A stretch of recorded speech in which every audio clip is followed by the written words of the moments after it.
In the first station, transfer dies are loaded with a blank, and the first operation is performed.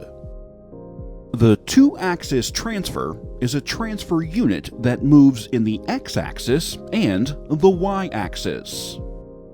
The transfer fingers move inward from both the front and the back of the die in the y-axis to grip the part.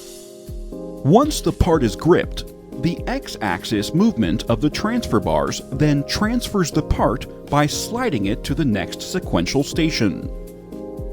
The transfer fingers hold the parts in location until the press ram descends, at which time the transfer fingers pull out in the y-axis and return to their home position.